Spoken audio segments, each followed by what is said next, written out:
Hello and welcome to the NewsX Sunday Guardian Roundtable. Well, the Modi government is nearly going to complete 100 days in office. But interestingly, unlike the other tenures, these 100 days are marked more by rollbacks than by any firm decision or any governance markers, so to say. The mandate also of this election has been a fractured one. And we have seen, at least in the opinion polls and television debates, and also on the floor of the parliament, the graph of Rahul Gandhi is rising while the graph of the Prime Minister is slowly declining. Rahul Gandhi at a rally in Kashmir very interestingly commented that he can, make this Sarkar do anything that he says. He says, Sarkar unki apar system apnaye. He kind of hinted at that, saying, talking about the rollbacks, talking about how they stopped the lateral entry. He even promised the people that Article 370 will be coming back anytime, sometime soon. So where is this confidence coming from? Is it well placed? Is it or is it misplaced? Because was the mandate against Prime Minister Modi, or was the mandate outrightly in favor of Congress and Rahul Gandhi? Because the Congress didn't cross the 100 seats. Let's not forget that. So to join me on the discussion is I have a panel who know what is happening within the opposition, within the Congress, and also about the government. Joining me on the show today is Dilip Cherian. He's a political analyst and an image guru. Sanjay, he's a former Congress spokesperson and a political analyst and commentator. And Javed Ansari, he's a senior journalist and political analyst. But Dilip, what are you hearing the buzz, in terms of, have I got it right? Was the mandate really in favor of Rahul, or he was just well placed to take the discontent against Prime Minister Modi? I think the mandate was that the unchecked notion of supremacy of any one group needed to be checked. I think people wanted to send out a message that we would like some variety, some alternatives, and some options to be seen before us. And we don't want everything to go in one direction. There are many election specialists who have said that the numbers against an outright victory were actually, in fact, much higher than eventually came out. But that may be in the realm of speculation, but there are enough statisticians and psephologists who are willing to slice and dice that cake. Is it a mandate which is directly for the Congress? I think the Congress needs to recognize that it too lost a lot of seats which it could have won. And within that 79, there may be a bunch of seats which the Congress would have won. But to alter the course of government, which is what the mandate is something that the Congress has begun to do. And I think that is what I would say is the primary message. There are many more subtle messages which have to do with regional factors, but we'll get into that later. Javed, you've been tracking Rahul Gandhi, ever since he first plunged into politics. This latest, I don't know what to call it, makeover, or the fact that he's come into his own. Do you think this is here to stay? He's finally getting the recognition he deserves, or is it that he's just well placed at the right time? So I think he's beginning to earn his spurs. His was the most difficult task of all the Gandhi family members. He came in at a time, took over at a time when the Congress was at its lowest. The kind of opposition, both from within and especially from outside, the IT cell, this concerted campaign to denigrate him, to make him look like a fool, all that. And now he's earned his spurs. He's done the hard yards. He's doing the hard yards. He needs to be consistent. This is a strange mandate, where the victor feels he's lost, and where those who haven't got, who are far short of the majority, believe that they won. But one thing this mandate has done, it has punctured this myth of Mr. Modi's invincibility. That aura, that swagger that you saw, has gone. If you notice, he's less in your face now, whether that is by accident or design, or whether I'm reading too much into it, I don't know. But as far as Rahul Gandhi is concerned, he's certainly become a lot more sure-footed. He's become a lot more assertive as well, even within he's now beginning to realize that he's no longer just the leader of the Congress party, but also the India Alliance. So therefore, he's leaning on his party to accommodate allies like the in Haryana. Despite the fact that there is resistance, clearly Mr. Huda believes that the Congress, most Haryana congressmen and women believe that they are on a roll. They don't need anybody, even without outside help, they'll get close to 60 seats, or maybe even a couple of more. So what is the point in accommodating AAP? But the thing is, if you don't accommodate AAP there, then there is no hope of an alliance here in Delhi. Correct. And if so, so Rahul realizes that he has a larger role to play. Of course, there's lots of work that needs to be done as far as mending fences with Mamata Banerjee is concerned. But certainly he's become a lot more sure-footed. He's covered a great distance, but there's still work to be done. He's not there at all. There's still work to be done. There are lessons to be learned. And the Congress is only 102 seats now. They need to get, they need to at least double this. Still a lot of work to be done. But Sanjay, two things. One, of course, is what Javed spoke about, the alliances with Aam Aadmi Party. You're going to have the same problem in Maharashtra, where a lot of congressmen feel that there should be a Congress CM face, while the Delhi Congress leaders may want to give in to Uddhav's claim and portray him as the CM face. But my second observation is, what Javed said, that he's now become a leader of the entire opposition. I interviewed Akhilesh Yadav last month, and I asked him about this possibility of a shadow cabinet. So I said, अगर shadow cabinet होएगी तो फिर उसमें PM face तो would be I guess Rahul Gandhi. What role would you play? So he stopped and he looked at me and he said कि कौन कहता है कि एक ही PM face होगा?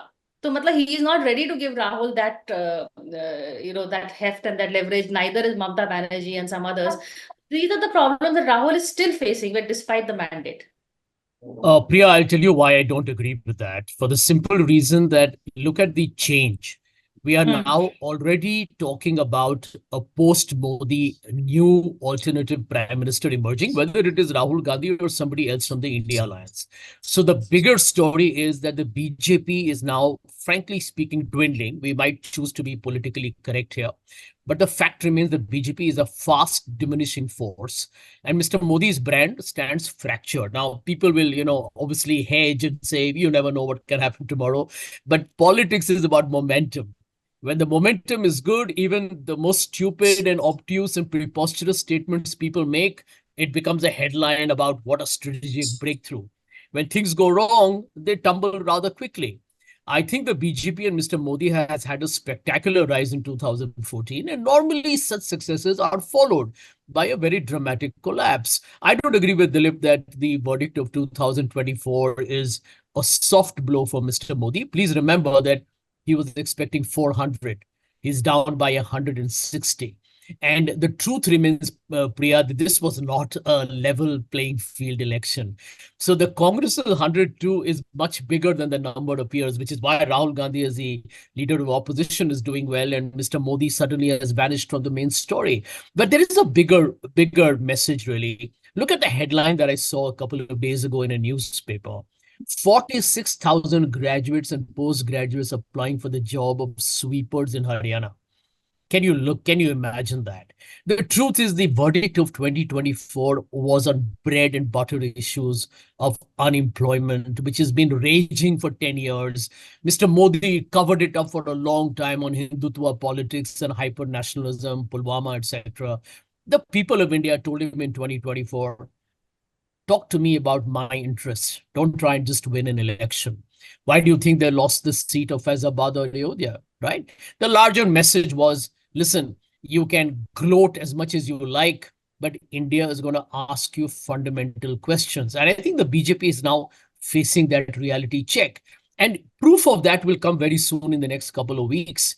In Haryana, it's going to come in Jammu and Kashmir. Maharashtra, where I live, I'll be surprised. You asked me a question on Maharashtra. Mahayuti is on the verge of a collapse. Ajit Pawar is being shunned and literally being told by both the Shinde and the Fadnavis faction, stay away, because they're worried that Mahayuti may face a total wipeout with only the BJP probably doing well.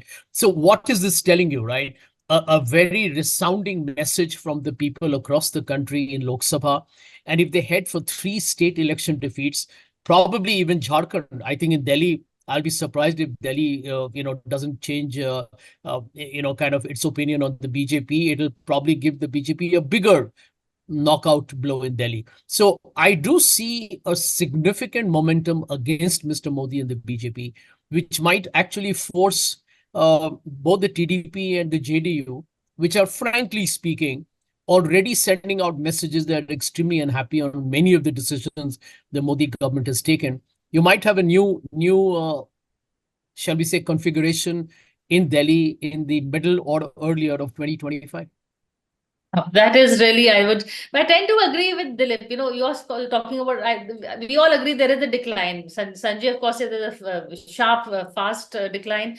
I think the momentum is, and with the Prime Minister and Amit Shah, I think we have to wait and watch. I would agree with Dilip, but Dilip, I'll let you answer that. I think Sanjay's optimism is something that a lot of people in the party are sharing. And I think you will see even more stronger voices emerge once we have Priyanka fighting Wayanad and coming into parliament. So I think that I have no arguments against the momentum theory. The quantum of momentum I may have an argument on. And I think that partially it is the fact that what Javed said, that to maintain this momentum, the leader who is actually helping the most to roll the ball has to be consistent. And I think that messaging is what is worrying a lot of people in Delhi who are, I must confess, armchair-wise, just observing and recollecting patterns from the past. Has there been a complete change of patterns, both by the Prime Minister and by Rahul Gandhi? I would say there have been deviations from their past style of behavior. Rollbacks certainly is not being part of Modi's quiver. And I think that he has had to give in on so many things so publicly that there is a clear and visible sign that he has changed. Now, similarly, Rahul's actions in Haryana, as well as in terms of taking the interviews of people expected to be leading the Youth Congress, are signs of a very determined style change. And I think that's very good. Okay, this is getting to be also a physics discussion, from quantum of momentum to sheer political momentum.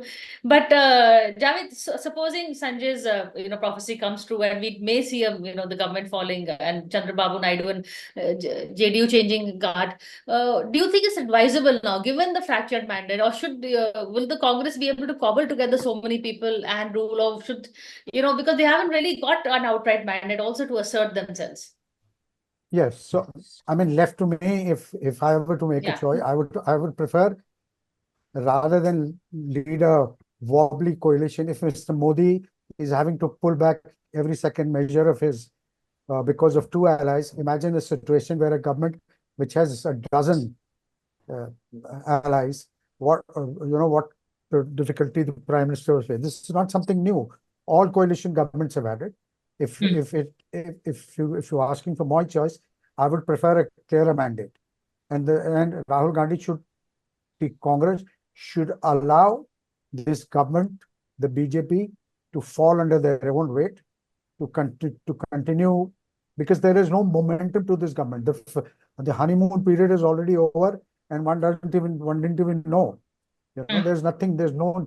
Usually, when the government begins a new term, or there's a new government in place, there is a certain amount of energy, raw energy. You see the enthusiasm. All that is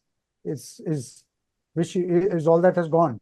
What you see is what I am witnessing, at least, is that the kind of atmosphere that prevailed in the last couple of months or the last year of the previous term continues, and this is not going to get them anywhere. The opposition is building on issues. They will be and they need to wait.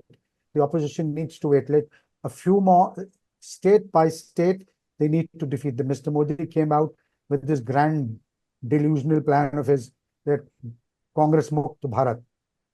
Slowly, the BJP's footprint is receding. All the anchors, and I'm sorry, I don't count you amongst them, but a lot of the cheerleader anchors used to flash this. Look at the map of India. The saffron footprint is all over from Kanyakumari to Manipur.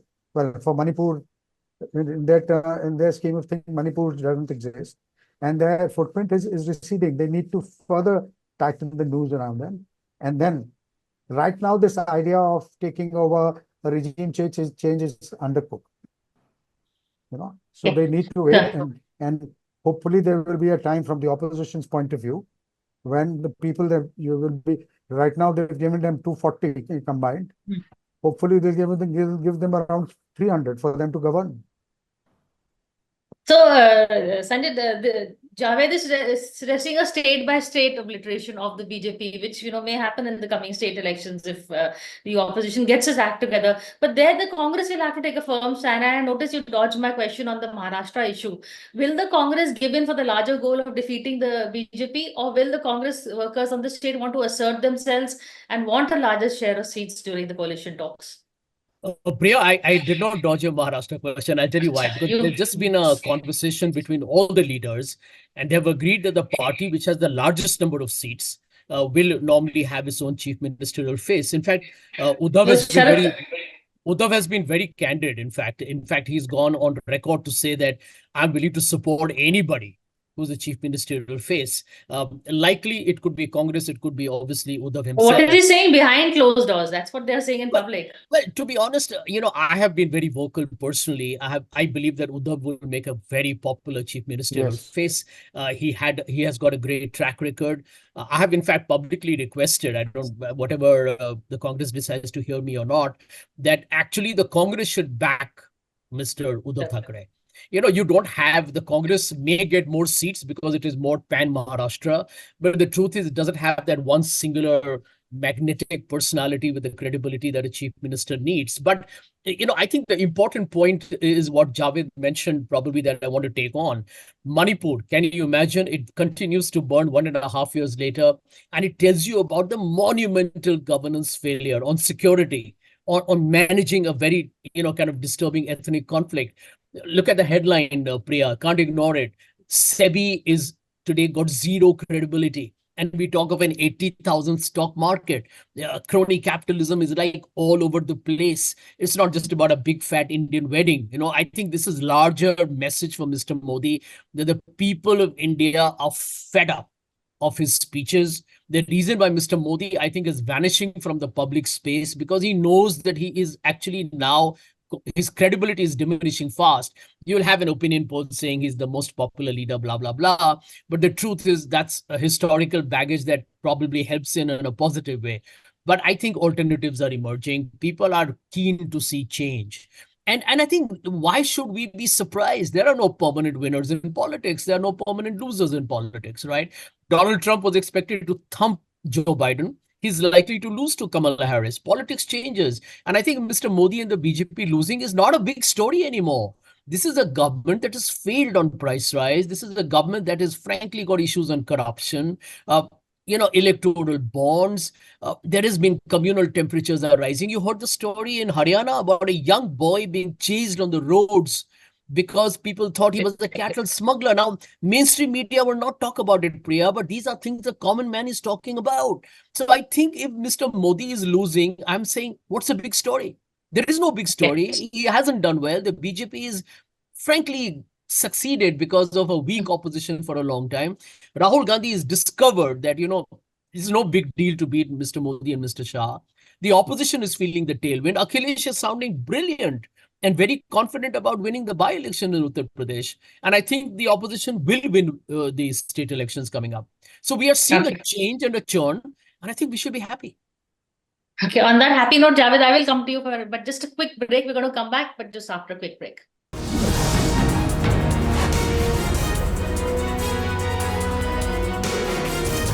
Hello and welcome back to the NewsX Sunday Guardian Roundtable.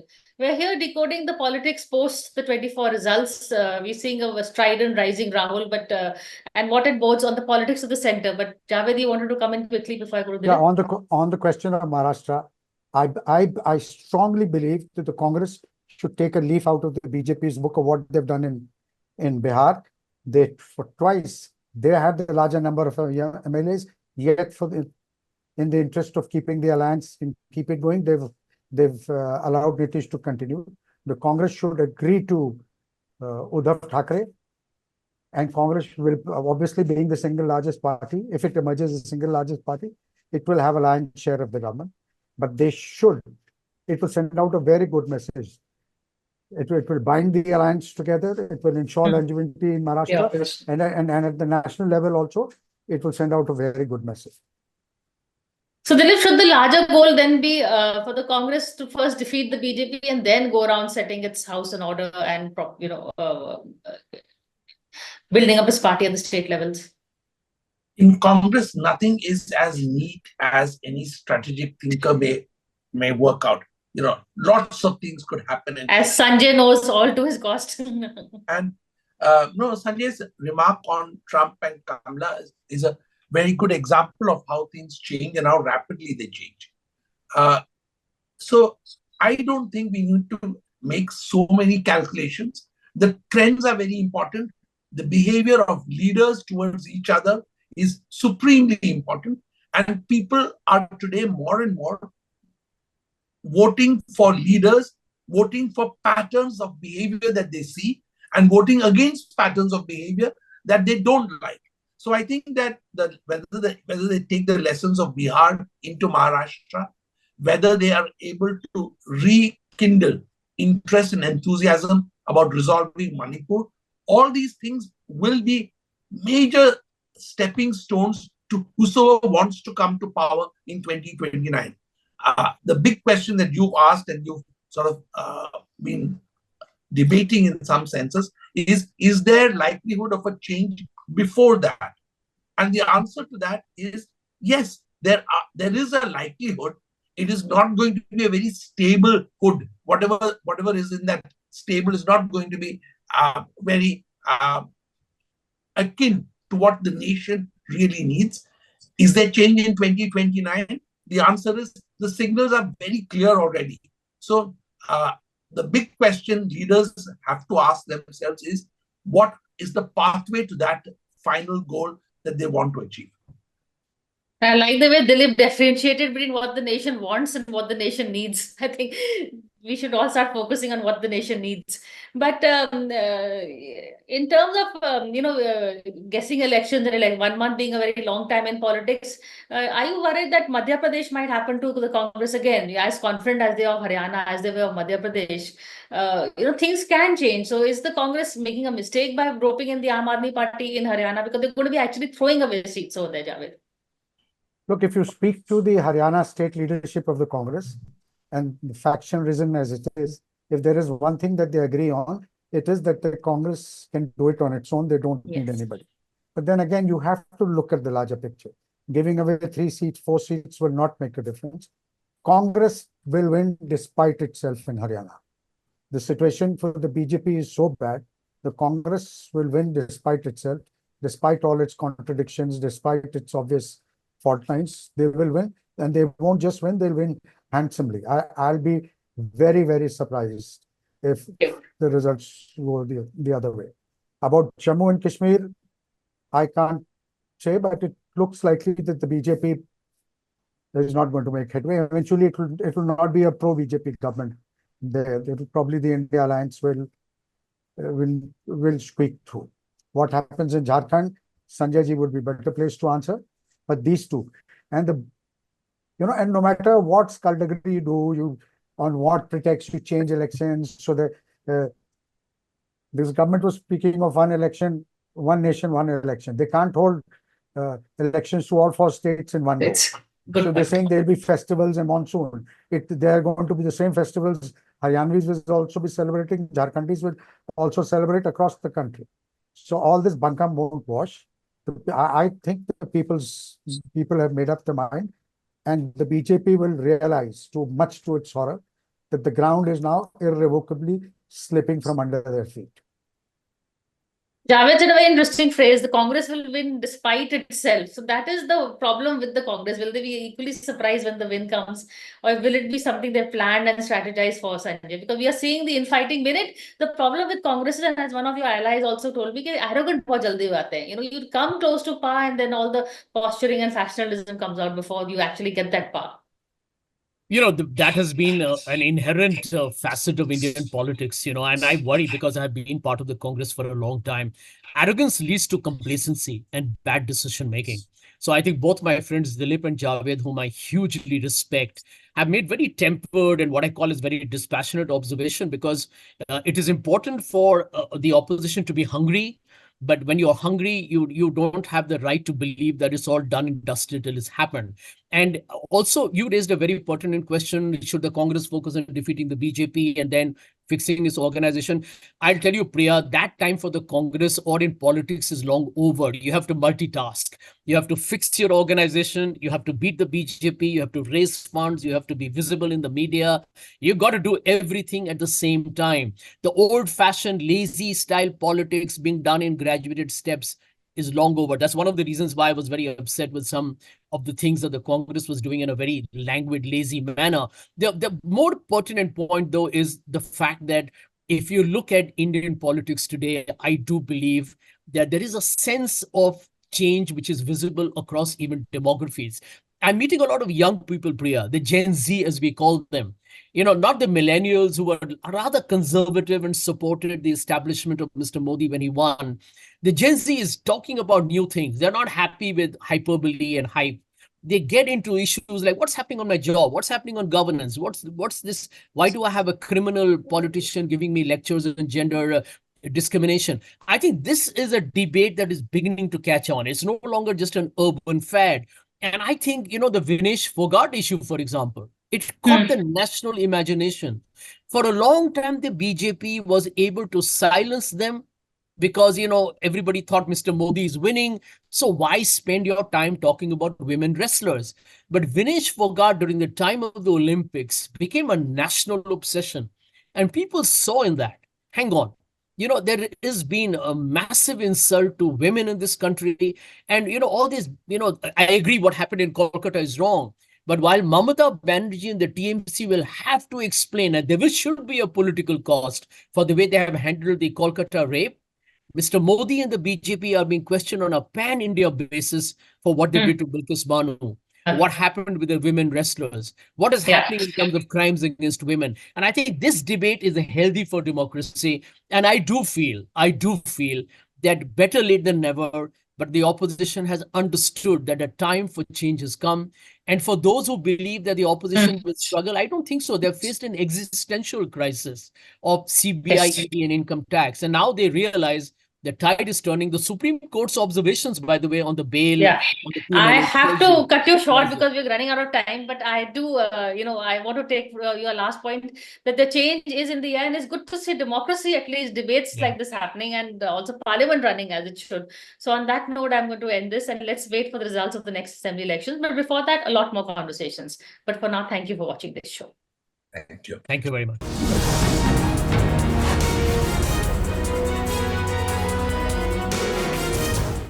For more such videos, subscribe to the NewsX YouTube channel, hit the bell icon.